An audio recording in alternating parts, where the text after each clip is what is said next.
5 ve 11 Eylül haftasından herkese sevgiler. Şimdi arkadaşlar bu hafta 10 Eylül Cumartesi günü Balık burcunun 17 derecesine bir dolunay yaşayacağız. Dolunay tüm haftaya etkisini tabii ki bırakacak. Önümüzdeki gelecek haftayı da sürdürecek ama bu hafta daha güçlü alacağız dolunayın etkilerini. Şimdi bu dolunay temel konumuz olduğuna göre bu hafta geçen hafta Başak Burcu'nda yaşadığımız yeni ayın yaşamımıza getirdiği, gündemimize getirdiği konularda bize daha sonuçlanmalar getirecek. Görünür olacak bazı şeyler. Fakat onun yanı sıra Zodyak'ta Balık son burçtur. 12. burç olduğuna göre bu konular sonlanacak, neticeye varacak konular olacaktır. Çünkü sonlanma işareti var burada. Biliyorsunuz Zodyak'ta Balık burcunun sembolü iki tane balığın böyle iç içe geçmesiyle ifade edilir. Yani başlangıçlar ve sonlar anlamına gelir. Dolayısıyla da şunu da altını çizelim. Merkür de burada retro olduğuna göre ilişkilerde, özellikle ilişkilerde bizim hayatlarımızda bir sorgulama olacak. Kadersel de olacağını söylemem hiç de yanlış olmayacaktır. Bir ilişkinin baştan sona yaşandığı tüm ayakları sorgulanabilir. Tekrar görüşülecek. Tekrar bir karara bağlamak için bir süre tanınacak kişiler kendilerine, ilişkileriyle ilgili.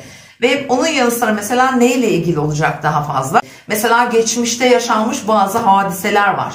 İşte eşinizle, patronunuzla, iş ortağınızla, finansal konularda belki birlikte çalıştığınız insanlarla bu her anlamda olabilir. Gizli kalmış, size cevap veremedikleri, bilemediğimiz konularla ilgili olacak bu sonuçlanmalar. Bunları öğreneceğiz aslında. Mesela bazılarımız için ailevi konularda olacak bunlar. Özellikle değişken grup burçlarda ikizler, yay, başak ve balık aksı, yani bu burçlar ve burada yükseleni olan arkadaşlar ki özellikle 17 derecelerde tabii yakınsa özellikle hayatlarında ailevi konuları çalıştıracak, yaşamlarını önemli ölçüde etkileyecek gelişmeleri getirecektir. Bu ilişki olacak, kariyer hayatı olacak, çocuklarıyla ilgili konular olacak bazılarımız için. İşte kimimiz için mesela parasal anlamda olacak ama ailemizi ve bütünü ilgilendiren konularda da bir sonuçlanma yaşayacak. Yani bir aydınlanma aslında meydana gelecek. Tabii ki şimdi genel olarak baktığımda da hepimiz için de böyle bir etki var. Dolunay tam 4. evde. 4. evde yaşanan bir dolunay. Biliyorsunuz dolunay ışığıyla mercek altına alır. Bizim göremediğimiz her şeyi o anda bize gösterir. Bir farkındalık zamanıdır. Fark edemediklerimizi fark etme zamanı dolunaylar. Şimdi bu dolunayda bizim gözümüzden kaçmış, algılayamadığımız, belki de konuştuğumuz ama yeteri kadar üzerine düşünmediğimiz bazı şeyleri bizim görmemizi sağlayacak. Bu da Merkür retrolu bir dolunay olduğu için biraz geçmişe götürecek bizi. İşte o yüzden dedim ki mesela aile bağlarının içinde bazı sorunlarınız var diyelim ki. İşte mirasla ilgili olur, kardeşler arasında olabilir, anne babayla ilgili olabilir, akrabalar olabilir vesaire. Bunlar yüzleşmeler getirecek. Tekrar gündemimize gelecek. Mesela diğer yandan bazılarımız için ilişkiler olacak. İşte evlilik mesela. Çünkü terazi evlilik ve ortaklıklarla da alakalı olduğu için hani Merkür'ün buradaki iletişim boyutundan bahsediyorum. Bu da geçmiş ilişkilerimizi gündemimize taşıyacak. Burada biz karar vereceğiz. Ne yapmamız gerektiğine, artık yoluma nasıl devam etmem gerektiğine karar verdirecek bir merci olacak. Bu arada burada tabii ki çok önemli kararları özellikle Ekim'in 4'üne kadar aslında bekletmek belki mantıklı olabilir. Çünkü Merkür Retrosu'nun hani bitmesi ama tabii bazılarımız için tam tersi olabilir. Doğum haritalarındaki etkiye göre burada karar vermekte belki de işlerine yarayacak gibi gözükebilir. Dediğim gibi etki bireysel olarak değişebilir burada. Şimdi gene dolunay haritasına döndüğümde yay yükseliyor. İkizler Burcu 7. ev alanına düşmüş. Orada bir Mars var. Biraz çatışma var. Zorluklar söz konusu olacak. Değişik durumlar olacak. Çok haber duyacağız burada bu arada. Ama bazı manipüle durumlarda olacağını söylemeliyim. Gerçi Merkür ve Mars'ın birbirine uyumlu açısı var. Yine bu hafta da geçen günkü bir yayında da söyledim. Devam edecek. Dolayısıyla Merkür ve Mars'ın bizim önümüzü görmemize, çok rahat ilerlememize vesile olacak bir açısıdır bu. Bu anlamda baktığımda yay yükseldiğine göre burada din, ahlaki konular, ondan sonra dinler, inançlar, ahlaki değerlerimiz, hayata bakışımız, felsefeyle ilgili konular, yabancılar, seyahatler mesela, uçaklar, hava yolları, uzak ülkeler, farklı kültürler gibi konuları da içeren bir dolunay olacak. 1 derece yay burçları da etki alıyorlar bu dolunaydan değerli dostlarım. Onun yanı sıra bu dolunayda Merkür terazide retro ve onu yöneten gezegen Venüs artık Başak Burcu'na geçmiş. Demek ki Venüs Başak'ta çok irdeler, çok soruşturur. Bir şeylerin yani nasıl derler dibine dara ekmek gibi düşünebilirsiniz. Venüs Başak Burcu'nda çok sağlıklı çalışmaz. Biraz hani eleştirel bir yaklaşımda olduğu için çok eleştirilere maruz kalabiliriz. Tabii şöyle de bir durum var. Dolunay esnasında birbirine yaklaşan bir açı var. O da Uranüs'ün Satürn'e olan karesi. Zaten bir yıldır bu kareyi biz yaşıyoruz arkadaşlar ve yıl sonları bu tekrar aktifleşecek. Bu da yine dolunaya etkisi olan bir açı. Şöyle baktığım zaman iletişimle ilgili genel konularda mesela hukuki süreçlerde çalışacaktır. Basın, sosyal medya veya diğer haber aldığımız mecralar, haberciler mesela. Bu anlamda yine gündemde yer tutacak. Orada belki bazı engeller sonuç olarak böyle şeyler çıkabilir. Ve şunu da söylemek istiyorum. Dijital mecralar, işte telefonlar, elektrik, elektronikle ilgili konular. Buradaki kullandığımız bize en yakın mesela cep telefonları. Bu cihazlar, bilgisayarlarımız, diğer evimizde kullandığımız tüm elektronik cihazlarla ilgili de tabii ki bu Merkür Retrosu'nun olumsuz etkilerini yaşama olasılığımız var.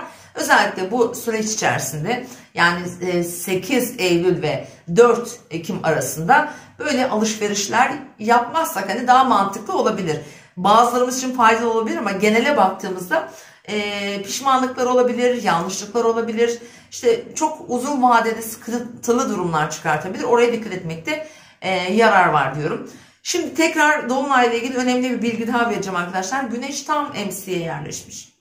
Öyle bir yere yerleşmiş ki hem Dolunay hem Güneş ikisi de bizim haritamızda çok önemli yere konumlandığına göre bu bizim için tüm hayatımızı ilgilendiren, Türkiye'yi özellikle çok yakından ilgilendiren sağlıkla ilgili konuları, sağlık sektörüyle ilgili gelişmeleri ve yaşamımızda mesela 17 derece balık ve başak aksı nereye denk geliyorsa oraya bir projektör tutacaktır.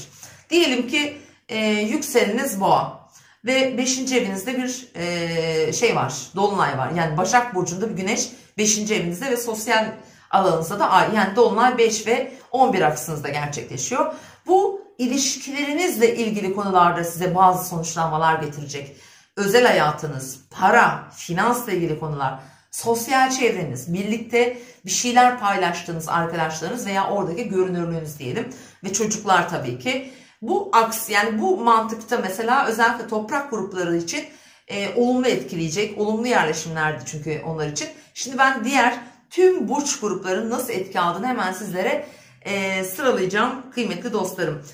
Şimdi Koç ve yükselen burcu Koç olanlar. 12. evinizde yaşanacak bir dolunay. Zaten 6. evinizde hemen bir yeni ay yaşanmıştı Başak Burcu'nda. Şimdi Venüs de oraya geçtiğine göre sağlıkla ilgili konularda şifalanmalar getirecek. İşle ilgili konularda sonuçlanmalar getirecek, başvurulara vesaire cevap alabilirsiniz. İçsel bir huzursuzluk eğer yaşıyorsanız son dönemde, son bir aydır mesela diyelim, oraya bir şifalandırma, oraya bir ışık tutacak. Hani önünüzü göreceğiniz, belki ruhsal olarak da çok daha aydınlanacağınız bir süreç. 12. ev dolunayları genellikle iyi etkiler bırakır, pozitif etkiler bırakır. Yani o içsel sıkıntınızdan kurtulma şansı verecektir. Diğer sağlıkla ilgili, iş hayatınızla ilgili konularda bazı yenilikler olabilir ve bazı haberinizin olmadığı, bilmediğiniz konulardan da haberdar da olacağınızı söylemeliyim.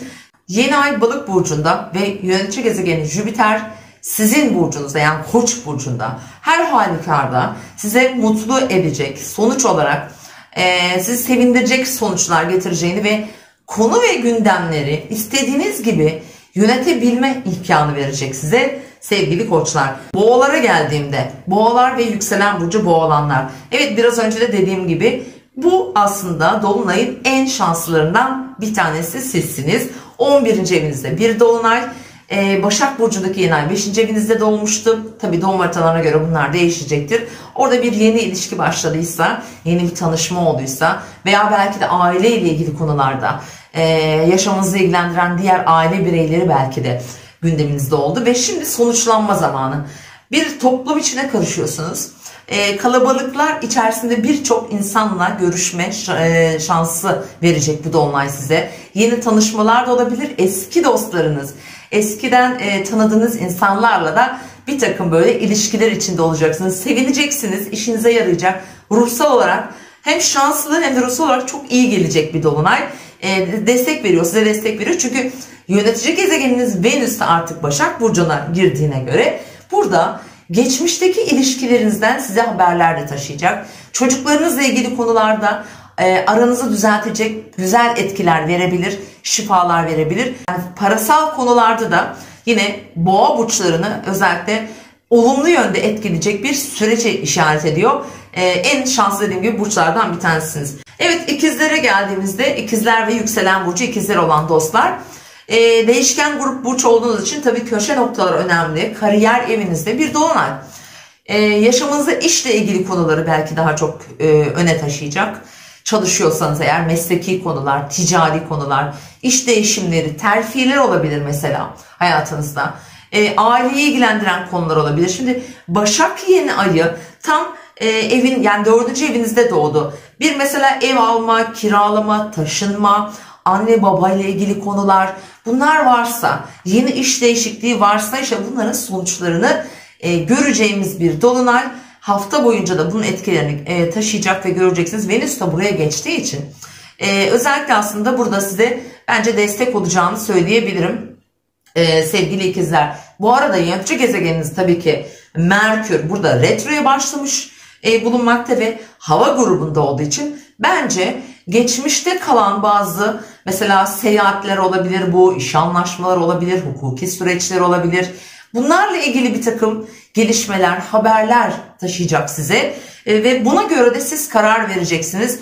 Önünüzde nasıl bir rota belirleyeceğinize diyebilirim. Özellikle çocuklar veya aileyi ilgilendiren konularda da bir değişim, ciddi bir değişim zamanı olduğunu söyleyebilirim. Yengeçlere geldiğimizde yengeç ve yükselen burcu yengeç olan arkadaşlar. Evet, bu da sizin için önemli ve hatta sizi destekleyen bir dolunay. Uzun süredir içinizi sıkan, sizi daraltan, bunaltan konular biraz şöyle sıyrılıyorsunuz. Şimdi 9. evinizde olacağı için seyahat ettirebilir. Böyle bir tatil yapabilirsiniz. Bir ruhsal yolculuk da olabilir. Bir şifalanacaksınız. Bir kendinizi iyi hissetmek için adımlar atacaksınız. Bunlar bu arada eğitimle ilgili konularda da olabilir. Hukuki süreçler, mesela ticari anlaşmalar, yurt dışı ile bağlantılı konularda yine bu dolunayın getirecekleri arasında olacak. Bu arada yeni bir şeye başladıysanız, yeni bir girişim yaptınız diyelim, yeni bir kursa başladınız veya yakın çevrenizle ilgili bir iletişim içine girdiniz. Belki bir araç almaya niyetlendiniz vesaire, bir telefon vesaire, bunlarla ilgili de sonuçlar getirecek. Özellikle tabii Venüs'ün de Başak Burcu'nda olması aslına bakarsanız sizin için yine olumlu etkileri size taşıyacağını söyleyebilirim. Aslanlar ve yükselen burcu aslan olanlar. Dolunay ve hafta boyunca da bu hafta finansal konular gündeminizde olacak. Faizler, bankalar, krediler, borçlar, sigortalar, bir başvurunun sonucu da olabilir. Bu arada mesela krediye başvurduğunuz, sonuç bekliyorsunuz. Böyle durumlar olabilir. Miraslı konular olabilir. Belki hayatınızda buna benzer gelişmeler varsa işte bu alan dolunayın hareketlendireceği, aslında ışık tutacağı, orada bazı farkındalıklar yaşayacağımız bir süreç olacak hafta boyunca. Finansal konularda önemli konuları getirebilir. Bazı sorunlar varsa orada yeniden yapılandırma şansı vereceğini söyleyebilirim. Beklediğiniz paralar, paylaşılması gereken paralar vardır mesela belki. İşte bu anlamda da burası özellikle size destek olacak. Ama şunu söyleyebilirim, parasal anlamda mesela diyelim ki yeni ayda bir para kazandınız veya böyle bir girişiminiz oldu. Böyle bir başlangıç yaptınız.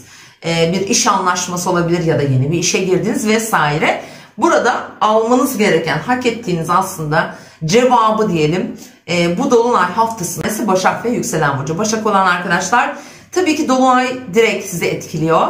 Çünkü tam karşıt burcunuzda gerçekleşiyor. Bu arada 17 derecede hem yükseleni hem güneşi olan bir Başaksanız ciddi direkt etki alıyorsunuz. İlişkilerinizle ilgili konular tümden değişebilir. Yeni bir düzenleme gelebilir oraya. Bir farkındalık yaşayacaksınız bu arada. Evli olanlar belki evlilikleriyle ilgili. Veya evli değilseniz bir ilişkiye başlıyorsunuz. Bir adım attırabilir. Böyle de düşünmek çok mantıklı. Bir ortaklı işe girebilirsiniz. Veya ortak mevcut işleriniz vardır. Oralarda yeni anlaşmalar, yeni düzenlemeler, sonuçlanmalar getirecektir. Tabii geçen hafta burcunuzda yaşanan yeni ayla birlikte burada mesela hayatınızla ilgili önemli kararlar vermiş olabilirsiniz. Böyle bir başlangıç yapmış olabilirsiniz herhangi bir konuda. Bu doğum haritasına göre tabii ki değişecektir. İşte bunların getirileri burada çalışacağını söyleyebilirim. Bu arada şimdi Merkür sizin de yönetici gezegeniniz ve Merkür Terazi burcunda retro yaptığına göre ilişkilerinizle ilgili ciddi bir sınav haftası olabilir değerli Başaklar. Yeniden başlamak söz konusu olabilir. Eski ilişkiler gündeme gelebilir.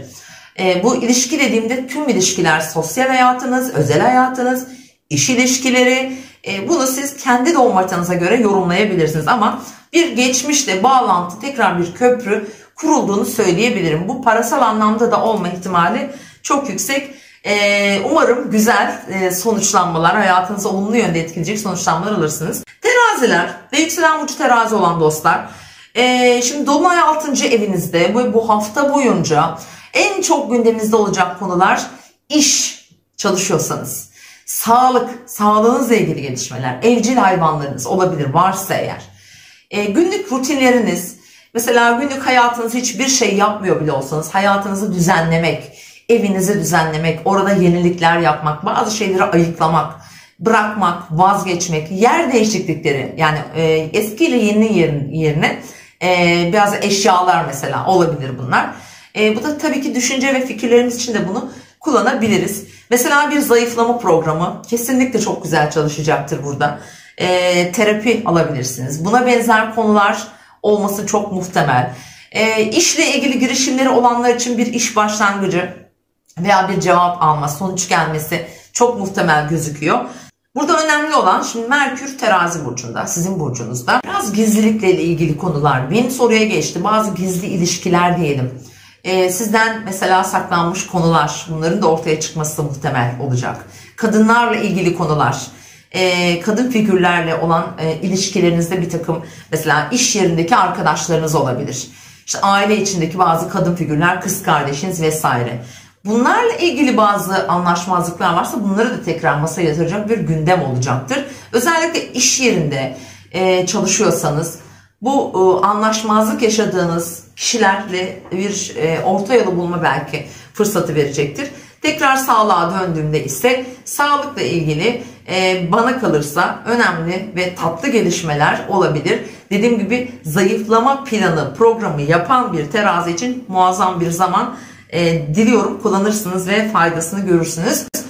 Geçiyoruz akrep ve yükselen burcu akrep olanlara. Evet sevgili akrepler, bu dolunay size de çok iyi geliyor. Çünkü su grubunda 5. evinizde.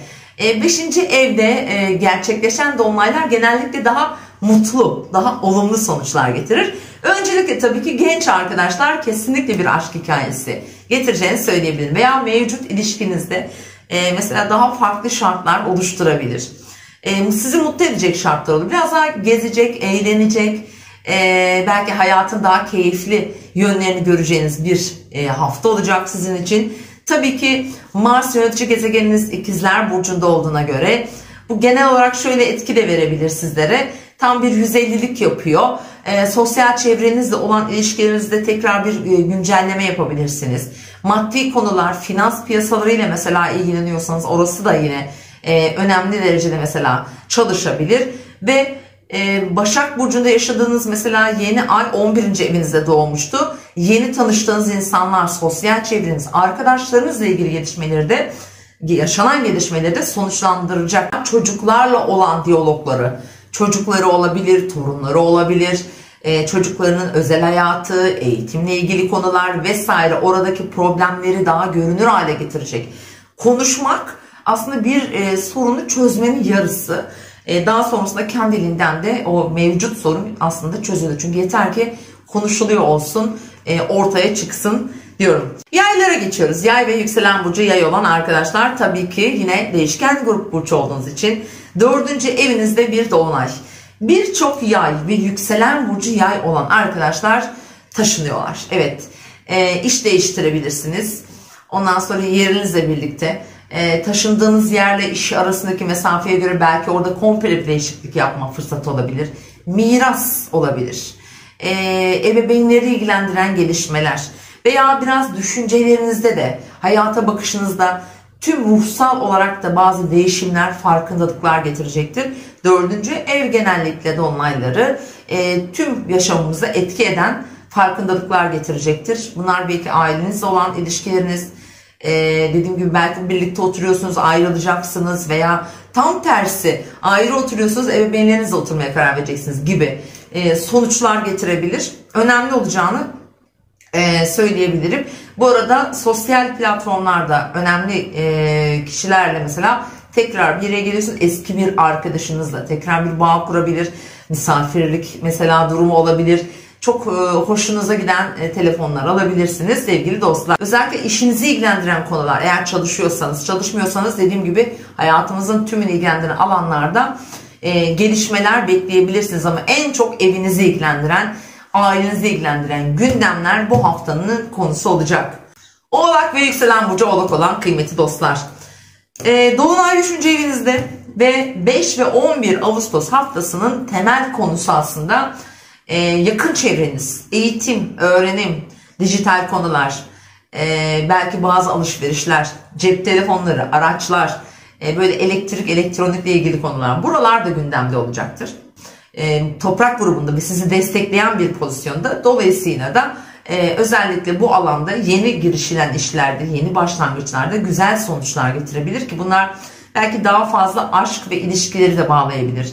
Gezi, seyahat, özellikle mesela eğitimle ilgili gelişmeler, ondan sonra güzel etkiler var bu alanda. Çünkü Venüs de artık Başak Burcu'nda 9. evinizde ve bunlar da güzel gelişmeler getirebilir Dolunay etkileri arasında değerli oğlaklar. Hatta Eylül'ün ortalarından itibaren burada sürpriz gelişmeler de bekleyebilirsiniz. Ani böyle seyahatler, ani aşklar, eski arkadaşlar, bunlarla ilgili mesela eski iş yerinden aramalar, işte eski birlikte çalıştığın patronların, müdürlerin veya iş ortaklarınla tekrar bir görüşme talebi. Bunlar da bu dolunayın içinde size etki yapacak konular olacak. Kova ve yükselen burcu Kova olan arkadaşlar, dolunay para evinizde. Evet, para ile ilgili en güzel aslında belki de gelişmeleri siz alacaksınız. Beklediğiniz paraya kavuşabilirsiniz. Uzun zamandan beri mücadelesini verdiğiniz bir yatırımın sonucu olabilir, bir başvuru sonucu olabilir, bir hak edilmiş paranın size gelişi olabilir. Burada bir sonuçlanma var, bir yenilik de var aslına bakarsanız. Burada bir hani sonlanma ve yeni başlangıç olarak düşünebilirsiniz bunu. Onun yanı sıra da tabii ki Merkür terazi burcunda olduğuna göre ve retro olduğuna göre bir mahkemenin sonuçlanması olarak da düşünebilirsiniz. Bir seyahat mesela veya bir seyahatle ilgili uluslararası bir arenadan mesela beklediğiniz bir ticari karşılık olma ihtimali de var. Yeni giriştiğiniz, yeni başladığınız bazı işlerden kazanç elde etme ihtimalini size getireceğini söyleyebilirim. Bu arada Mars tabii ki hani hava grubunda ve Mars'ın desteğini alıyorsunuz. Aynı zamanda Mars Satürn'e de desteğe gidiyor. Bazı güçlüklerin üstesinden gelmek için fırsatlar getirecektir. Özellikle retrolar, mesela hem Mars retrosu hem bu hafta başlayacak terazi burcundaki Merkür retrosu da sizin için faydalı olacak bir retro olacak. Hele doğum haritanız da eğer olumlu etki alıyorsa gerçekten geçmişte kayıp zannettiğiniz veya fırsatları kaçırdığım sandığınız bazı gelişmeleri olumlu olarak tekrar hayatınıza taşıyacağını söyleyebilirim. Balıklar ve yükselen burcu balık olan sevgili dostlar. Evet, sizin burcunuzda bir dolunay yaşanıyor. Başak Burcu'nda yaşanan yeni ayın sonuçları olacak. Bir ilişkiye başladınız diyelim ki veya bir ayrılık yaşadınız. Böyle bir karar aldınız ya da almadınız, şimdi alacaksınız. Çünkü böyle bir durum var. Özellikle ilişkileri yaşamınızda size zorluk yaratan, tüm ilişkileri aslında hayatınızdan çıkarma potansiyeli veriyor diyebilirim. Yeni bir farkındalık, farklı bakış açıları getirecek tüm ilişkilerinize, ister kardeşleriniz olsun, ister eşiniz, ister iş ortağınız olsun. Burada yeni kararlar alacaksınız. Yani ilişkilerle ilgili farklı bir gelişme yaşıyorsunuz. Hani algınız değişiyor aslında. Belki de bugüne kadar iyi anlamadıklarınızın olumlu yönlerini göreceksiniz. Ya da tam tersi olarak çalışacak. Doğum haritanızın tabii ki etkisine göre bunlar mutlaka değişecektir. Ama balıklar için yeni bir başlangıç zamanı olduğunu söyleyebilirim. Son burç, duygusal ve hassas bir burç zaten. Şöyle baktığım zaman Venüs de hani Başak Burcu'na geçtiği için bence yeni bir ilişkiye adım atma veya mevcut ilişkileri sorgulama. Çünkü Merkür de retro ya, yeniden değerlendirme, bazı şeyleri görüşüp konuşmak ve bundan sonra kiminle görüşüp kiminle görüşmeyeceğimize ya da kime ne söyleyeceğimize karar verebileceğiniz bir süreç olarak işaret ediyor sevgili balıklar. Olumlu olacağını söyleyebilirim aslında. Çok zorlayıcı olacağını düşünmüyorum sizin için. Aslında hepimiz için çok önemli bir farkındalık getirecek bu dolunay. Yani özellikle zodyaktaki hani ilk burç, son burç, bunlar önemlidir gerçekten. Sonlanmalar, neticelerle ilgili gelişmeleri hepimiz hayatımızda bekleyeceğiz değerli dostlarım. Umarım hepimiz için hayırlı, uğurlu olsun diyorum. Merkür'ün bu anlamda, hani Merkür'ün tam bu esnada retro oluşu bize eskiye götürecek ve geçmişte kurcaladığımız, bir türlü böyle bitiremediğimiz tüm konulardan aslında arınmamızı sağlayacak, karar verdirecek bize. Merkür retrosunda zaten sebebi bu. Biraz yavaşlatacak bizi, ağırlaştıracak. Biraz daha rahat böyle karar verebilelim diye. Sevgili dostlar, umarım güzel bir hafta hepiniz geçirirsiniz. Güzel bir dolunay olur. İzlediğiniz için teşekkür ediyorum. Videoyu lütfen paylaşın arkadaşlar. Daha çok kişi izlesin ve faydalansın diyorum. Tekrar görüşmek üzere. Hoşça kalın.